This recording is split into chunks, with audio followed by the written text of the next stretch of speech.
Day, May 5th, 2025 shall come to order. Please rise for the Pledge of Allegiance.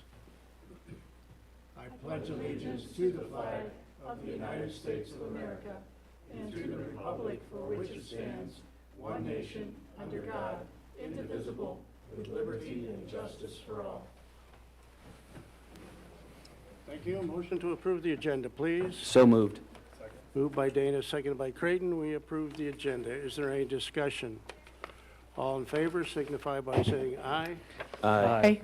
Opposed, same. Motion carries. To number 3, we need approval of the consent agenda, including the following. A, approval of City Council meeting minutes, excuse me, of April 21st, 2025.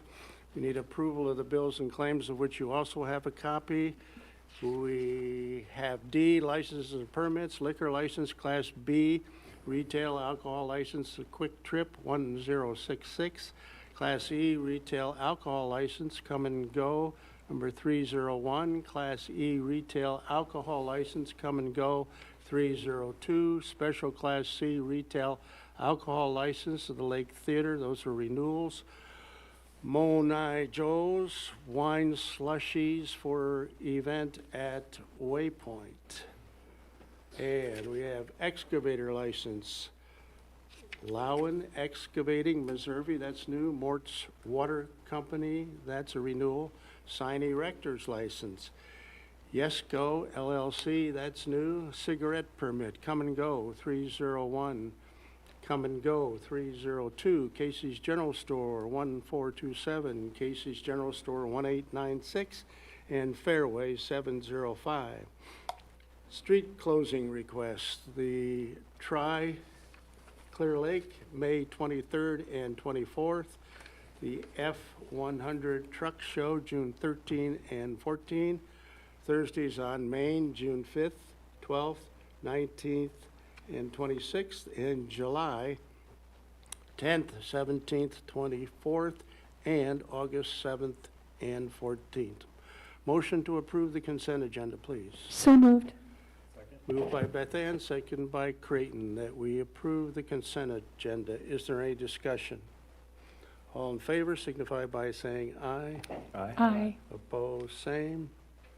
Motion carries. Now is the time and place for any citizen in the audience who wishes to speak to the council on any issue or concern that is not on the agenda. Please approach the podium, state your name first and last, and give your address so the clerk can properly enter it in the minutes. This is not a discussion time, and you have 3 to 5 minutes.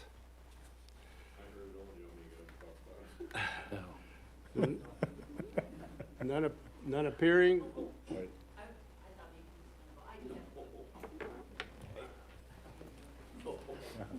Hello, I'm Deb Tesar. Let's see, TESAR, 705 North Shore Drive.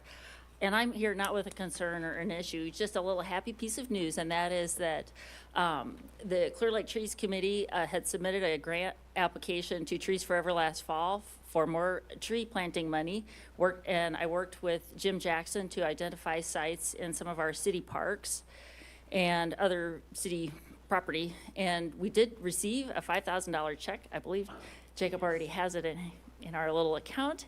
And we're going to be planting these trees this coming Wednesday, May 7th, in conjunction with the Service Learning Day at Clear Lake High School. So we're going to have about 40 high schoolers helping to plant 26 trees at McGowan Park, Tourist Park, and then some on the Public Works Building grounds. So anyway, and I just wanted to make you aware that if you would like to come out and help us, we will probably be getting started at McGowan Park at about 9:30 or 9:45, I would say, or not necessarily help us, but if you want to come out, come by, see what the students are up to, cheer them on, feel free to do that. And we'll be at McGowan Park first with 12 trees and then moving to Tourist Park after that. So anyway, we're excited. Appreciate that. That's great. The $5,000. Have we had that before? Yeah. Have we had that before? Yes. Yeah, that's what I thought. Yeah. Yeah. Great work. Thanks. We have no unfinished business. We'll jump right to number 6, new business, annual report from Central Gardens of North Iowa Review by Doug Marty, Board President, and you all have in front of you the annual report. Welcome, Doug. Thank you, Mayor. Hello to all the council members. I appreciate you having us out here today. As you said, I am the president of Central Gardens, and this is our 25th year. 2025 is our 25th year. We're just starting it, so we're really pleased about that. As you likely know, it's been funded through grants and through membership and through donations for the past 25 years, so it's been really community built. And in fact, the gardens themselves were built by the community. The volunteers step up and dig the holes and sweat and bleed through the gardens, so it's really a community effort. I couldn't be more proud of all the things that we've accomplished in the last 25 years. It's an extraordinary story, highlighting the very best that the Clear Lake community brings forward. In fact, September 7th will be our anniversary party, so hopefully it's a community-wide event. We'd love to see some or all of you come out and say hello. 2024 was a busy year, as highlighted by our report. A couple of key things in there. Our top priority for 2024 was to increase volunteers. And we had a very good year doing that. After 25 years, we've had volunteers start to retire. I know that's hard to believe, but it is hard work. So we've had some step back. So we had a very good year in 2024. And in fact, we've had a better year in 2025. We've had quite a lot of volunteers out. We had the FFA out a couple of weeks ago. We had 40 of them, kids out. And we've had 40 adults every week getting up ready for the opening. Along with those newfound volunteers, we were able to rebuild the herb garden, the medicine garden, the prairie garden, the rose garden, and the shade garden, which are now, the shade garden lost its shade tree, so it's no longer a shade garden, and it's become the friendship garden. We increased the number of annuals throughout the gardens to add color to the property, adding hundreds of new annuals, and we've added thousands of new lilies, tulips, and daffodils. During the summer, we hosted hundreds of people at our popular Fresh on Friday event, and if you've not had the chance to visit that, I encourage you to do so. It's extraordinary every single week. We hosted 1,400 people at Pumpkin Palooza. The year before that was 800, and I thought that was a huge success. I didn't know we could go to 1,400. We'll see what this year brings. Gardeners of Tomorrow, which is a group of middle schoolers, about 19 of them, meet every week, and they grew and delivered about 400 pounds of vegetables to the food bank throughout the summer, and we'll be doing that again this year.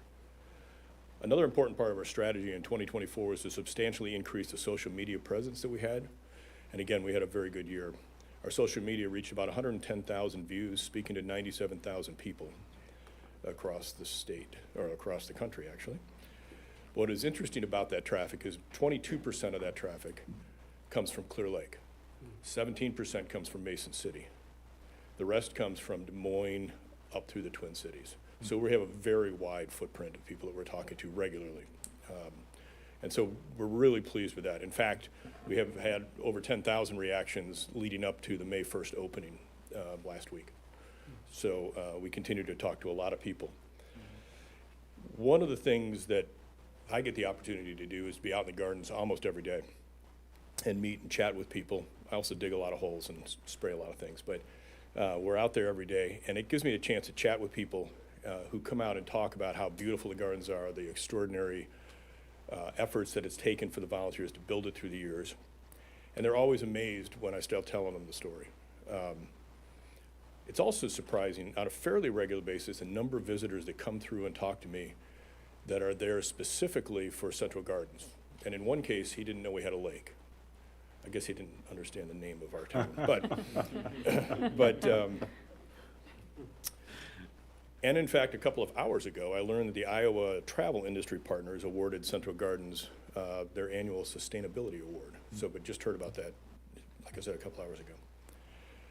So I hope you guys collectively take as much pride in Central Gardens as I do, and what it's accomplished over the past 25 years. It truly is a remarkable story that will pay dividends to the community for generations to come. And if you're unsure about the validity of that statement, come out on Fresh on Friday, watch the kids, watch the grandparents and everyone blowing bubbles and chasing butterflies and feeding the gardens. It's truly an extraordinary experience. Questions? Council comments? Go ahead. I say, I love Central Gardens. I just go up there to have lunch once in a while, just to sit there and just chill out. So it's wonderful. Thank you. It's surprising how many people do that on a regular Yeah. basis, and it really is fantastic for that. Yeah, thank you so much for all you do. Yeah, I just want to say thank you as well. I know you do a ton of work up there personally, the whole team does, and all the volunteers in the community. I brought my kids over there to volunteer once, but only once, and I know how much work that is. But my wife regularly takes the kids over to Fresh on Fridays. I've been there a couple times. Just an awesome event, and the different events too. The Pumpkin Palooza, we were probably 5 of the 1,400. So thank you so much, and to all the volunteers, just thank you, because it's a fabulous asset for the community. Yeah, I love that place. That, you know, when it first got going was about my first term here on council, and, you know, we had all kinds of stipulations about make sure you have an adequate endowment fund, which you certainly do, and that's visible in here. You know, there were some skeptics, quite a few of them, about at that point in time. Not to be a historian, but I taught and coached in both of those schools that burned down there. And then, along with, I think I told you this before, along with late Bob Bartlett, you know, we helped plant that first shade garden, of which the tree went down, and now there's a different type of garden that's been replanted. And we both served, Bob and I both served on that first board. So, you know, I have a very deep affection for that place. You know. And all those shade gardens were moved, all those plants were moved. Yeah. So they're still there, they're just not right there. Yeah. Yeah, that was a lot of hands and knee stuff, as they are today. Yeah, there's Same way, no, that hasn't changed, so, there's no getting around that in gardening. You're on the ground, you're in the dirt. no, But for most of us, that's what we're looking for. yeah, yeah. No, it's just fantastic for this community, and does set our community, once again, another part of our community that sets us a little bit aside, and very, very important to us and to the success of this community. One of the things, throw one more thing out there. The original design was hiding the building next to it. Remember that there's Yeah, taller trees? Yeah, yeah. That building is full of our friends now. No kid can sneeze in that Central Gardens without me getting a text or a call. So we have so many friends around that area, and it's just wonderful to see Yeah. them come out and walk, folks walk and volunteers. Yeah. Yep, thank you, and thank you for coming here tonight and being a key part of that group there. We love it. It's a great group of people. Thanks Thank you very much. Thanks for hosting. you. 6B, Iowa DNR, herbicide treatment of Eurasian water milfoil, intro and review requests. Joel Swichtenberg, the CLEAR project coordinator. Welcome, Joel. Yes, good evening, Mayor and City Council. Thank you for your time this evening. I wanted to provide an update on Iowa DNR's Eurasian water milfoil management plan for this summer and the herbicide application intended for this fall. So since the initial presentation I gave you in the fall of '24, I have since received budget requests and filed and approved from the City of Ventura, Saragoro County Board of Supervisors, as well as Association for Preservation of Clear Lake, to partner and provide funding for the concentration testing and monitoring, as well as a herbicide reserve. This reserve will be crucial in the event that the initial application does not maintain the concentration and is required and need to maintain that concentration necessary to appropriately treat the Eurasian water milfoil over the systemic period of 90 to 120 days after the application. Also between now and then, we held a public forum event during the week of Earth Day, where representatives from the DNR Fisheries, Aquatic Invasive Vegetation, Public Outreach, and Lake Restoration Department were all present. The management plan, along with information regarding curly leaf pondweed and zebra mussel research being conducted in Clear Lake and surrounding Iowa lakes, was discussed. It was a very well attended and engaging event, so I appreciate all those who were in attendance. During that presentation, Jason Euchner, the aquatic invasive species management biologist, He noted that regionally in the black and blue pit of Mason City, as well as a private pond downstream of Black Pit, have been treated with the same herbicide that is intended for Clear Lake, none of which have required an addition of herbicide following that initial application, as well as throughout Iowa, about a dozen other lakes that have been treated have shown no evidence of regrowth. Great news, right? If we see similar conditions as we did last fall, these funds may not be required. However, we cannot bet on it. One other thing, there was a resounding appreciation from the Iowa DNR and the lake restoration on the diligence of our community and the partners that have been instrumental in combating these water quality issues in Clear Lake. These partnerships really truly ensure the vitality and long-term sustainability of the lifeblood of our community. These measures also play an imperative role to ensure that we do not become the source of the spread of aquatic invasive species. The DNR, they plan to conduct vegetative surveys every 3 weeks in Clear Lake throughout the summer, monitoring boat ramps while performing boat inspections, and then performing spot treatments where necessary. One way residents and lake users can help Iowa DNR stay on top of the growth requiring spot treatments is by contacting if any plant of concern is found. They aren't subjective to any type of plant, so if they're uncertain, DNR wants to know. And easiest way to do that is simply taking a photo of the plant against your hand or a contrasting background, and then placing a pin, either Google Maps or some sort, and then contacting Scott Grummer or Jason Euchner or myself, at which point we can determine if that is in fact Eurasian milfoil or not. And from there, once we have identified it, then it's 3 or 4 days, and based on chemical delivery, that DNR can be up and perform that treatment. A good rule of thumb is Eurasian milfoil kind of looks like a feather, and I do have samples of what that looks like. But again, any plant that you're suspect of, please take a picture of that, identify where it was found, and send it over, and we can determine if it's necessary. That said, I'm here today to request the council sign a formal letter of intent to support the herbicide reserve by providing a financial commitment of up to $85,000. Again, all the other partners have identified that commitment. Letters of intent have been signed by APCL, and I'll be receiving those from Ventura and the county as well. Thank you. I just, real quick, but, 20 years ago, few years more than that, there were a group of us around here, including the chamber, including the APCL, Association for Preservation of Clear Lake, and the city of Clear Lake, and the county of Cerro Gordo, and the city of Ventura. We all went together and said something has to be done to restore that lake as close as we can to get to what the original was. Now that was quite a task, and I can recall going back and forth to Des Moines, and we were asking for $9 million at that time.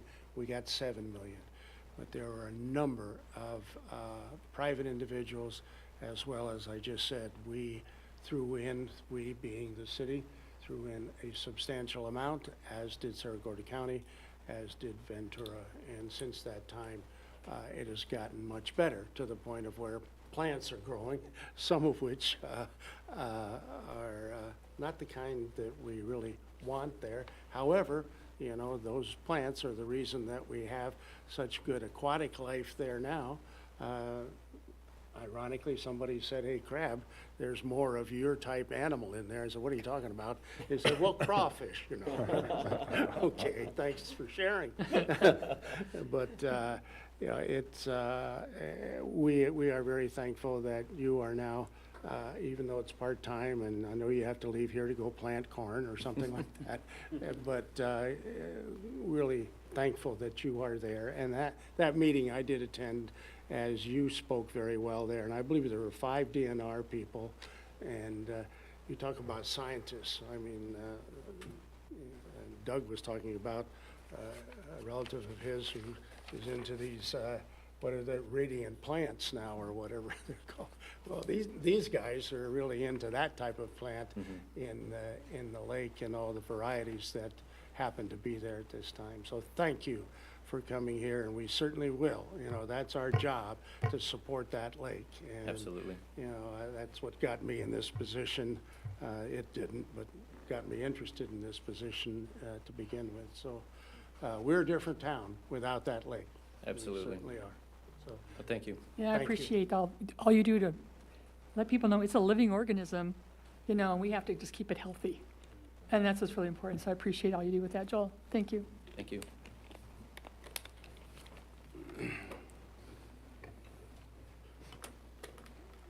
we need, help me, Jen, we need a motion here to authorize the mayor to sign a letter of support by the city council with regard to this treatment of Eurasian water milfoil.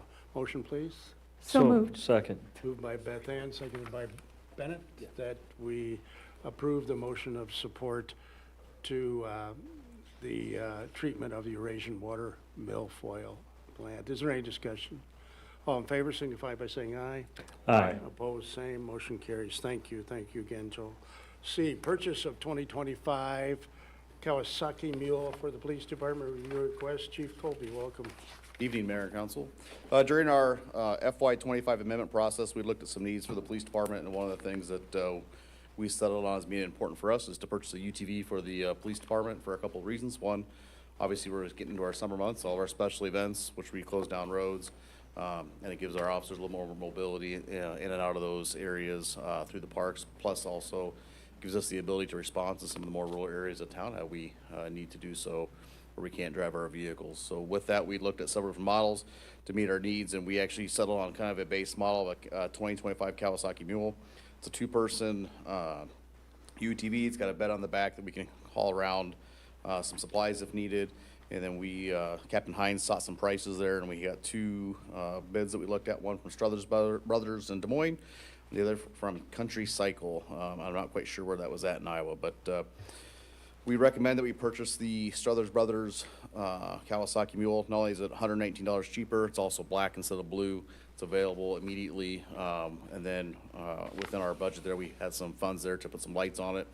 And then since it's black, we'll mock it up to just look like our patrol car, so it'll match the rest of the fleet there too. So it'll have all the necessities that we have under our ordinance as well. We'll put a permit on it, even though it's not needed per our ordinance, just so we're setting a good example for all the citizens and people that come visit Clear Lake that have to go through and get a flag and a slow-moving vehicle sign and a permit on it. And we'll do the same, have a horn, windshield, roof, everything there, so it's usable in all climates. It's four-wheel drive.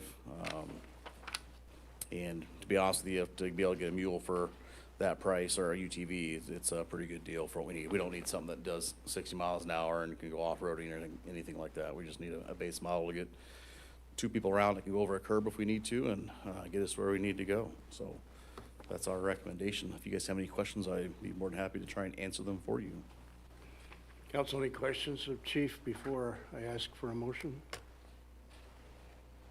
Thanks, Chief. Therefore, entertain a motion to approve purchase of a 2025 Kawasaki Mule for Police Department from Struthers Brothers in the amount of $11,892. Motion, please. So moved. Second. Moved by Dana, seconded by Creighton, that we approve the motion for the purchase of the Kawasaki Mule. Is there any discussion? All in favor signify by saying aye. Aye. Opposed, same. Motion carries 5-0. Thank you. And Chief, now it's your report. The biggest one on there, Mayor and Council, is we have an offer of employment that's been accepted to fill our vacant dispatcher position. That offer went out to Amber Nearing. She'd be coming to us from the Saragordo County Sheriff's Office with 14 years of experience as a dispatcher. She's been there for the last little over a year. Before that, she was with the Freeborn County Sheriff's Office in Minnesota, and before that, she was with Saragordo County as well. Amber comes to us very highly trained. She is a certified crisis negotiator for the National Tactical Officers Association, which is the association that we send all of our TAC officers for the Special Operations Group up here for. She also is a member of the Team One, which is a first responder wellness nonprofit organization here in North Iowa. They just had an event about a month and a half ago that several of our employees attended. It was a dodgeball fundraiser, so for first responders. Basically, at an event, they provided food, some camaraderie, and something just as a good wellness type thing for everybody too. So she comes to us with lots of experience. She'll be a great fit for us. We hope to have her starting sometime late next week, and we're excited to have her. So that'll fill that position there that we had open. And then the other thing I had for you is I sent out our yearly report from 2024 that was completed, and I didn't know if you guys had any questions on that, but you can see, read through it. We're kind of turning up on almost everything we're doing. Only thing we turned it down in a little bit was the actual cases that we pulled, and I think if you look at a lot of philosophies in law enforcement and first responders and public safety, that the more proactiveness you have on the front end, the less crime you have reported on the back end, because you're doing some crime prevention there too. So as our traffic stops go up, our community contacts go up, our community policing goes up, the more we're out in the public, the less opportunity is for somebody to commit a crime, and so our incident report numbers go down too, but everything else you'll see is trending up other than that. So I think that just shows the success that our philosophy of being proactive, being in the community, not just with enforcement, but community relations, is doing what we intended it to do. So hopefully it's informational on you. There's some new tidbits in there that you'll see on the monthly report, the one that just came out. We're tracking now our time from the 911 when it rings to when it's answered, and we're at 92%, I think it was last month, are answered within 10 seconds, which is a huge number for us. So we're beating national standards there as well too. So if somebody calls 911, they don't want the phone ringing and ringing, they want to be answered too. So we're doing very well on that. That's a very complete report. You know, you don't realize that there's that much going on as an outsider until you read something like that, and I appreciate that very, very much. Any other comments, questions? Thanks. Thank you. Thank you. Public Works Director report, Jeremy Kornberg. Welcome, Jeremy. Thank you, Mayor, Council. Just got a couple updates on some things that have been going on at Public Works. Large item was last week, I believe, so pretty successful, or 2 weeks ago. No real hiccups or anything like that. Hopefully by the next meeting I'll have kind of an update on what our costs were as far as the e-waste and whatnot. We worked with a vendor to bring a trailer and do the recycling through them rather than the landfill. Hopefully there's some cost savings there. We're kind of pay by the pound rather than by the unit. So we filled up a 26-foot trailer, so a lot of units again, but hopefully since it's by the pound and whatnot, it'll give us some savings there. So, and as far as community comments for the guys that were down there, I mean, again, probably 99.9% was all smiles and happy for what we were doing. So I'd take that as a big success. I think I'd mentioned we had started putting lights up at Central Gardens, all the new candy cane lights. I think we're all up besides 2, kind of got stopped and haven't been able to get back to it, but hopefully those will be up in the next couple weeks. We're going to take advantage of some good weather here and get some concrete projects done over the next few days. And then also just kind of something probably we don't update you guys on very much, but we started our sanitary sewer cleaning. I'm sure you guys are really interested in that. But just as an update, we clean like a third of our town every year. So it kind of helps on our end as far as just general maintenance, as far as insurance liability, stuff like that. It shows that we are taking a proactive measure to keep our systems clean. There are communities that don't do cleanings, and they only address issues after the fact, right? So we divvy up our town into 3 segments, clean everything once every 3 years, and we're able to kind of stay proactive on that end. So with that, we do get questions from the community sometimes. I think we had one instance this week. So when we are cleaning, if you've ever heard your toilet bubble, right, or a little bit of a splash come out of it, that can happen when we clean our sewers. I do want to assure you that is not sanitary sewer water going back through your line. That is actually an air bubble. Our sewer cleaning machine creates kind of a vacuum, and it'll suck air, and it'll create a bubble that on very flat lines will kind of blow that water and air through your trap in your basement or your toilet or whatever and create a splash. So I do want to assure you it's not sanitary sewer water that we're pushing back in your house, but it can create a little bit of an issue. We apologize for that, but there's not a whole lot we can do to try to get our sewers clean when we do that. So, but yeah, Other than that, we're just working on some other projects out at the cemetery with the VFW on some flagpoles, so I'll have an update on that hopefully at the next one, and a few other things. So, any questions for me? Council? Yeah, Jeremy, thank you. So with the flag poles you just mentioned, are those going to be ready for this Memorial Day, or how? That is our goal. Okay. We augured probably 50 holes between Friday and today. We are scheduled to start pouring the bases tomorrow. This is I guess a trial run. We haven't really, we're trying to work something out here that makes it work, so we'll see how they go tomorrow. And if it goes well, then we'll just kind of continue on our route. If it doesn't go well, we'll have to readdress what we're doing. But there's about 100 of them to do, so it's going to take us a little bit of time. But yeah, hopefully if the weather stays good, we'll get them all done. here Well, in the next thank you couple very weeks. much. So, Yeah, I appreciate that, because I know the veterans really appreciate it, and I think they want to go to aluminum poles, and I Yep. assume that's what you're crafting these for, and that will be a good improvement, let's put it that way. Yep, For those. yep. So, thank you. Yep, no problem. Thanks, Jeremy. Yep, thanks. Under Mayor's report, we have a proclamation for National Travel and Tourism Week here in Clear Lake, and that's May 4th and 10th. I'm going to have Libby in a minute. I'll read this, Lib, and you can come up. But here is the National Travel and Tourism Week proclamation. I'll say whereas once, and then I'll skip it on down to the next. So here we go. Whereas the travel industry is essential to the success of every industry and will continue to be a critical part of Clear Lake, Iowa's economy, the development, and workforce. Travel is an economic powerhouse for every state and destination across the country, with an economic output of $2.9 trillion, supporting 15 million American jobs. In 2024, Clear Lake, Iowa welcomed 1.1 million visitors whose spending continues to drive local businesses and enrich our community.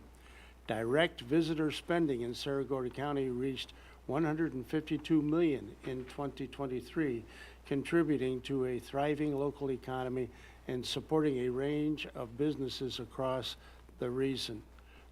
The tourism sector in Saragota County provides employment for 1,500 individuals, supporting families and creating a workforce that powers our economy.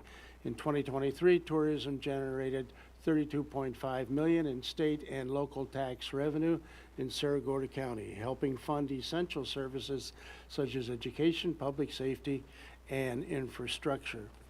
Travel enables success for all industries, including manufacturing, agriculture, defense, healthcare, and more, by driving sales growth, innovation, education, and operations that power our economy, our nation, and Clear Lake, Iowa. Travel is an essential industry, and we must continue to communicate that growing travel leads to economic growth, benefits businesses, fosters mutual understanding, and connects the nation. This week marks the beginning of a new chapter for Clear Lake as we break ground on the new Clear Lake Chamber of Commerce and Welcome Center, a project designed to enhance our community's economic vitality and providing an inviting space for visitors to explore our great town and its offerings. Therefore, I, as Mayor of Clear Lake, do hereby proclaim May 4th through the 10th, 2025, as National Travel and Tourism Week in Clear Lake, Iowa, and urge the citizens of Clear Lake to join me in recognizing the essential role this industry plays in our community. Now I'd like to ask Libby, our Director of Tourism in Clear Lake, who does a wonderful job, by the way, very busy lady there, to speak. Welcome. Thank you, Mayor. Hi, Council. Welcome back, Beth Ann. Thank you, Libby. I would like to invite everyone to join us for our groundbreaking tomorrow at 11 a.m. at 205 Main Avenue. We're going to officially break ground on our new building. It should be open hopefully next year by tourism season, which we always count as Memorial Day weekend. So we'll be in our temporary space for about 1 year. I would also like to share some news. Our mayor, Nelson Crabb, was named the Iowa Travel Industry Partners Elected Official of the Year. And All right, let's give him a hand on that. Way to go. And the Iowa Travel Industry Partners is a statewide association of my tourism colleagues, and Mayor Crabb is the first time that a local legislator has won. It's always been a state legislator, so we're very proud. It just speaks to what you were talking about earlier about tourism being important, our lake health being very paramount to that. So thank you very much. Ooh, thank you. And isn't the other two, what? We had 3 winners from Clear Lake. Central Gardens, like Doug said, won a sustainability award. And then also Cabin Coffee Company won a service excellence award for their customer service, and not just in the rural area, for the whole entire state, because they have so many different locations that do great. We appreciate you representing all of us here at the state level. You know, it's critical, and you're always there, smiling away. Thank you again. Thank you. Appreciate that. All right, city administrators report, Jacob. Did you have anything? Sure. Okay. Go ahead. Something, you know. We're gonna be able to get the mayor out of the room, his head's gonna be so big after that. Call EMS over and see if we can help him out. Our calls for April, 123 calls, about around about the same, a little bit more than in March, but still we were busy. And our grass fires are down, obviously because of the rain, thank God, so I hope that continues. We don't need more grass fires. Had a great training session.